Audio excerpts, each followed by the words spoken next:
एक्सप्रेसवर पाली फाट्यावर सापडली बलोनो कारवर झालाय गोळीबार, दोघे मित्र गायब, तपासासाठी पोलिसांसमोर मोठे आव्हान। गावची खबर न्यूजने घेतलेला हा वृत्तांत।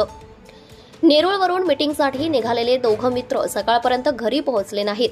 मोबाईल बंद असल्यामुळे कुटुंबाने जीपीएसची तपासणी केली असता 22 ऑगस्ट रोजी 10:30 वाजता कार एक्सप्रेस वेवर पाली फाटा एक्झिटवर संशयास्पद उभी होती।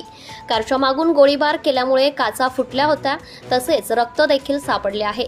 मात्र कारमधील दोघंही मित्र गायब असल्यामुळे एकच खळबळ उडाला असून दोन्हीही कुटुंबाने आक्रोश केला आहे। खोपोली पोलिसांना पटल्याने तपासासाठी फॉरेन्सिक लॅबची टीम दाखल होऊन तपासणी केली असता कारमध्ये 2 गोळ्या आढळून आल्या आहेत। मात्र कारमध्ये कोणीच नसल्याने तर्कवितर्क काढला जात आहे। यातील एक जण राष्ट्रवादीचा कार्यकर्ता असल्याचं समोर आलंय।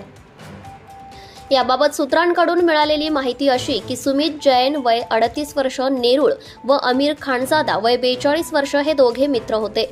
या दोघेही इस्टेट एजंट आहेत। अमीर खानजादा हे राष्ट्रवादीचा कार्यकर्ता होता। तसेच 21 ऑगस्टला रात्री 10:30 वाजण्याच्या दरम्यान अमीर खानजादा आहे।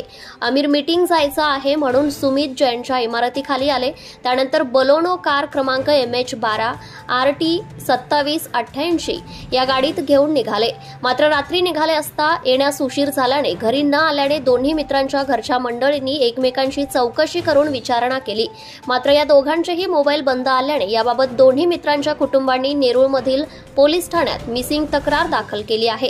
त्यानंतर बलोनो कारला जीपीएस सुविधा असल्याने सदरची कार ही मुंबई-पुणे एक्सप्रेसवेच्या पाली फाटा एक्झिटच्या बाजूला कॅफे सागर हॉटेलकडे जाणाऱ्या मार्गावर रस्त्याच्या कडेला असल्याचं नातेवाईकांच्या नजरेस आले।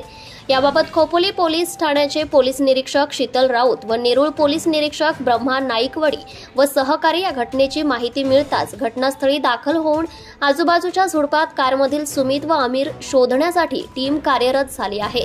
त्यानंतर तपास कामासाठी फॉरेन्सिक लॅबची टीम डॉग स्क्वॉड मागून तपास सुरू केला असता कारमध्ये बंदुकीच्या 2 गोळ्या सापडल्या।